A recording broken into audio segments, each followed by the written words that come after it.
बड़े ध्यान से सुनिए। जानते हैं, एक रैली में अरविंद केजरीवाल ने यह कहा था कि अगर मोदी और अमित शाह दोबारा 2019 में सत्ता में आ गए तो यह देश नहीं बचेगा, बर्बाद हो जाएगा, टुकड़े टुकड़े में देश हो जाएगा। हुआ क्या, बयान सुनिए। अगर मोदी और अमित शाह दोबारा 2019 में आ गए दोस्तों, ये देश नहीं बचेगा, ये इस देश को बर्बाद कर देंगे, ये इस देश के टुकड़े टुकड़े कर देंगे। देख रहे हैं ना, बड़े ध्यान से सुनिएगा दोस्तों। अफवाह नंबर 2, यही अरविंद केजरीवाल 2019 में यही कहते हैं कि अगर मोदी और अमित शाह की जोड़ी सत्ता में फिर से आ गई तो संविधान बदल देंगे, चुनाव बंद करा देंगे। सोचिएगा, पहले सुन लीजिए फिर सोचिए कि क्या 2019 के बाद चुनाव नहीं हुए। अगर मोदी और अमित शाह की जोड़ी 2019 में दोबारा बन गई दोस्तों, ये संविधान बदल देंगे, इस देश में चुनाव बंद करा देंगे। देख रहे हैं ना, सिर्फ बयान सुना रहा हूं। अफवाह नंबर 3, आइए राहुल गांधी का बयान सुनाता हूं। ये तो कहते हैं कि आने वाले समय में आपको हिंदुस्तान में आग लगी हुई दिखेगी। कैसे पता था इनको, ये भी सुन लीजिए। आने वाले समय में आपको दिखेगा हिंदुस्तान में आग लगेगी। देख रहे हैं ना। अब मैं आपको अफवाह नंबर 4, लालू यादव। 2015 में विधानसभा चुनाव का समय था दोस्तों। जानते हैं, लोगों को भड़का रहे थे कि आरक्षण खत्म हो जाएगा, मोदी जी और भागवत जी, बीजेपी सब आरक्षण खत्म कर देगी, यही बताते थे। बयान सुना रहा हूं, सुन लीजिए। ये मोहन भागवत आरएसएस हमारा आरक्षण खत्म करना चाह रही है। वो जातीय मीटिंग करता, सब जगह वो लोग करता। तो हमारा जो बाबा का दिया हुआ जो आरक्षण है, ये कौन होते हैं मोहन भागवत बीजेपी खत्म करने वाला? खत्म हो गया आरक्षण, सोचिए और फिर इस बयान को याद कीजिए। इसके बाद एक ओवैसी साहब है, उनका बयान सुनाता हूं। ये तो अलग ही लेवल पर खेलते हैं। बोलते हैं कि किसी दिन पार्लियामेंट में मुसलमान की मॉब लिंचिंग हो जाएगी। सुन लीजिए। याद रखो मेरी इस बात को, एक दिन आएगा जब भारत की पार्लियामेंट में किसी मुसलमान का मॉब लिंचिंग हो जाएगा। सुन लिए ना, बड़े ध्यान से सोचिएगा कि ये लोग बोलते हैं ना तो कोई पीछे देखने वाला भी नहीं होता है। कोई दूसरा इधर वाला बोल दिया ना तो केस दर्ज हो जाएगा, याद रखिए। अफवाह नंबर 6, ममता बनर्जी का एक बयान सुनाता हूं। क्या कहती हैं कि हम देश की रक्षा नहीं करेगा तो मतलब नेक्स्ट टाइम चुनाव ही नहीं होगा, ये कहती हैं। पहले भी कह चुकी हैं। आपको इनका एक लेटेस्ट बयान सुनाता हूं, सुन लीजिए। खून बहेगा बहने दो, लेकिन हम देश को, जनता को रक्षा करेगा, नहीं तो इंडिया नहीं रहेगा। अगर ये चुनाव में फिर वो लोग आ जाए तानाशाही गवर्नमेंट, तो नेक्स्ट देश में चुनाव ही नहीं होगा। सुन लिया ना आपने।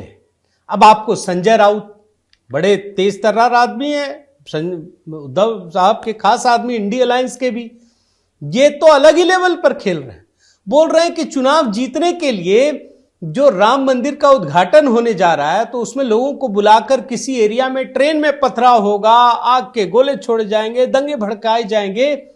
ऐसी अफवाह दोस्तों कल्पना नहीं कर सकते। सुन लीजिए। 2024 का चुनाव जीतने के लिए या लोगों में एक भय पैदा करने के लिए हमें डर है या हमें लगता है, हमें शंका है कि जो राम मंदिर का उद्घाटन होने जा रहा है अयोध्या में, उस वक्त पूरे देश में से लोगों को बुलाकर ट्रेन छोड़कर किसी ऐसे एरिया में, ऐसे विभाग में ट्रेन पर पथराव किए जाएंगे, पथराव पर ट्रेन के ऊपर आग के गोले छोड़े जाएंगे और पूरे देश में दंगे भड़काएंगे। ये जो बयान सुना रहा हूं ना दोस्तों, ढूंढ ढूंढ के निकाला है, जरूर लोगों तक पहुंचाइएगा।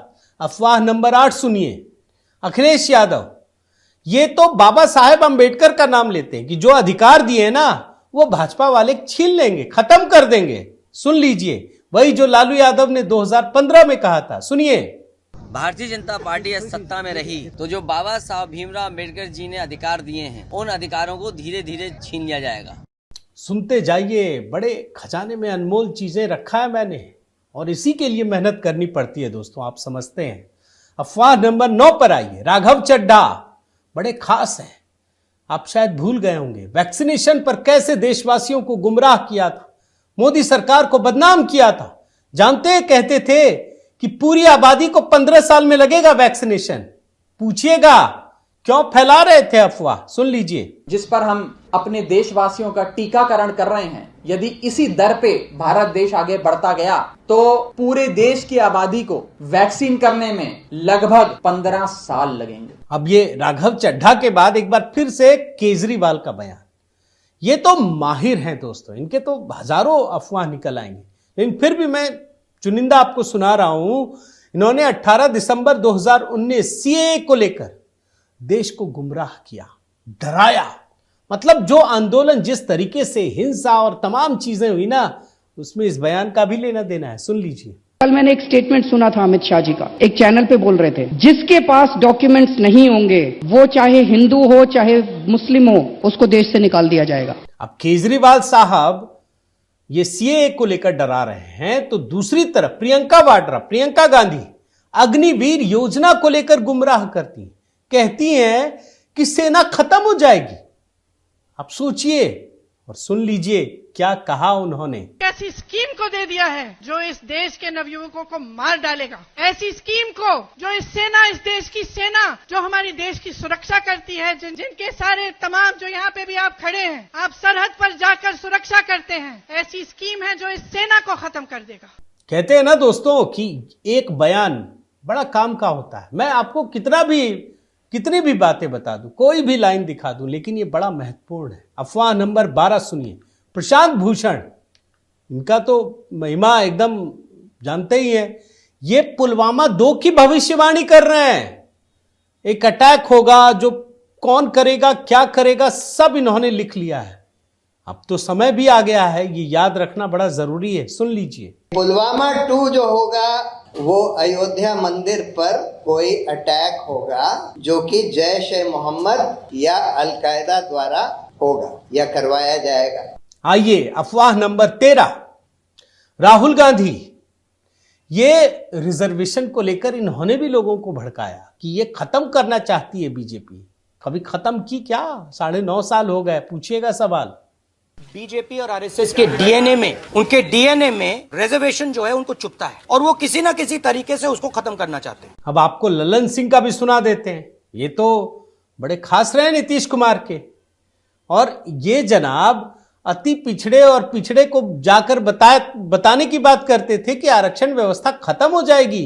ये पूरा कुनबा कैसे करता था, ये बयान इसलिए सुना रहा हूं दोस्तों, ताकि आज आप खड़े हैं जब 2024 में, तो आपको पता तो चले कि क्या आरक्षण खत्म हो गया। सुन लीजिए। जनता दल यूनाइटेड और महागठबंधन अति पिछड़े वर्ग के बीच जाएगी और अति पिछड़े वर्ग को ये बताएगी कि भारतीय जनता पार्टी की केंद्र की सरकार ने किस तरह साजिश किया आरक्षण व्यवस्था को समाप्त करने। देख लिया आपने।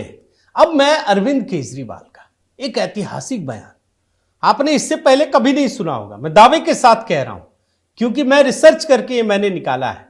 2014 के चुनाव में ये जनाब चुनाव लड़ रहे थे प्रधानमंत्री मोदी के खिलाफ वाराणसी में, और 25 मार्च 2014 का बयान सुनाता हूं। वाराणसी के किसानों को ये भड़का रहे थे कि अगर मोदी जी जीत गए तो आपकी जमीन बचेगी नहीं, सबका छीन लिया जाएगा। 2014 में क्या 9.5 साल में आपको ऐसा कुछ दिखा?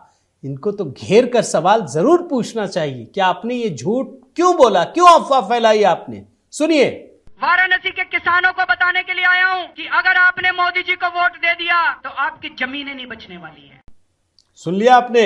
अब अफवाह नंबर 16 भी सुनाता हूं, यह भी केजरीवाल से जुड़ा है। ये जनाब क्या कुछ कहते हैं आपको पता होना चाहिए।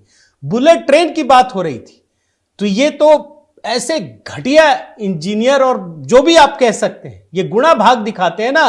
और जानते हैं क्या बोल रहे थे? मुंबई से अहमदाबाद तक का एक आदमी का किराया 75,000 रुपये होगा। सुनिए और याद रखिए, 75,000 किराया।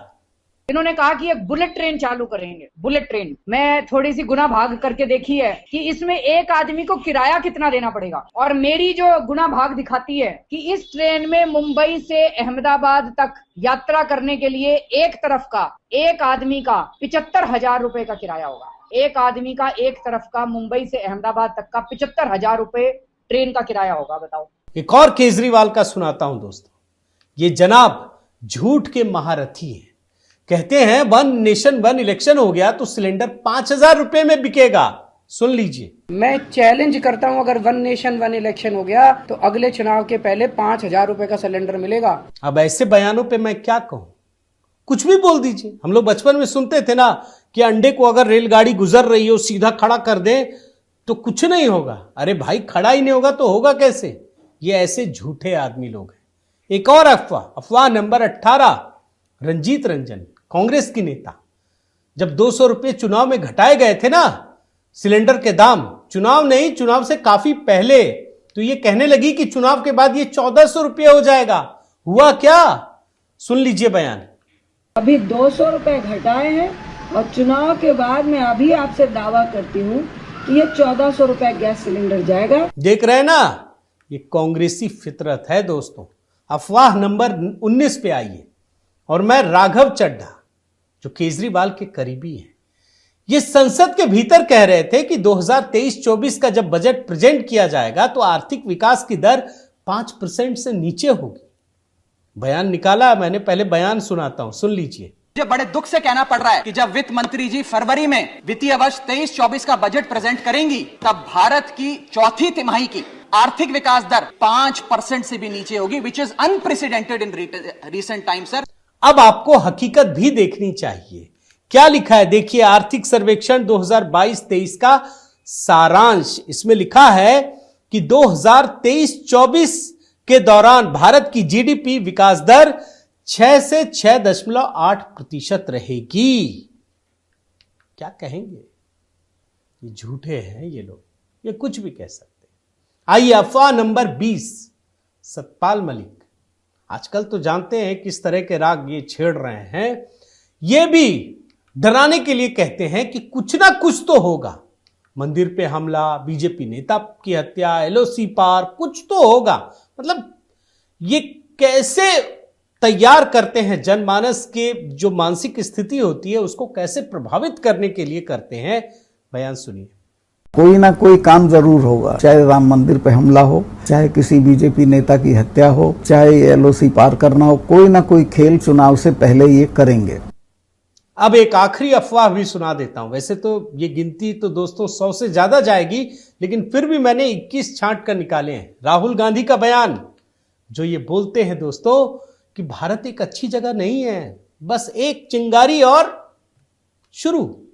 और कई बार तो हमने देखा है कि किस तरीके से भड़काया गया। ये भी बहुत बड़ा अफवाह है, सुन लीजिए। India is not in a good place, you need one spark and we will be in big trouble. देखा आपने दोस्तों। और याद रखिए 2024 का चुनाव नजदीक है, इसलिए ये पुराने बयान सुनने जरूरी है। कई बार हम इग्नोर कर देते हैं, हमें लगता है अरे ठीक है बोलने दो, उससे क्या होता है। नहीं, इसी बोलने से होता है दोस्तों। झूठ को आप बोलते रहे तो वो झूठ लोगों के दिलो दिमाग में पहुंच जाता है। लेकिन ये लोग क्या है कि पहले माहौल बनाते हैं, खराब करते हैं, जनमानस तैयार करते हैं और फिर अपने इकोसिस्टम के जरिए इसको भड़काते हैं। इसीलिए ये बयान आपके सामने रखने का प्रयास किया, छांट कर। न्यूज तो आप देखते ही हैं दोस्तों, लेकिन न्यूज के पीछे की जो लंबी कहानी है वो देखना भी जरूरी है। उम्मीद है आपको पसंद आया होगा दोस्तों। आप लोगों तक पहुंचाइए, इसे वायरल कीजिए, इसे डाउनलोड करके पहुंचाइए, ताकि पता चले कि इन लोगों ने क्या कुछ कहा है। और अपना प्रेम और सहयोग बनाए रखिए। इस वीडियो को लाइक कीजिए, सब्सक्राइब कीजिए, कमेंट कीजिए और इस बेल आइकन को भी प्रेस कीजिए। जिन लोगों ने सब्सक्राइब नहीं किया है वो पहुंचाइए, क्योंकि इसीलिए मैं आप लोगों के बीच इतनी मेहनत करता हूं। बहुत बहुत धन्यवाद दोस्तों, नमस्कार।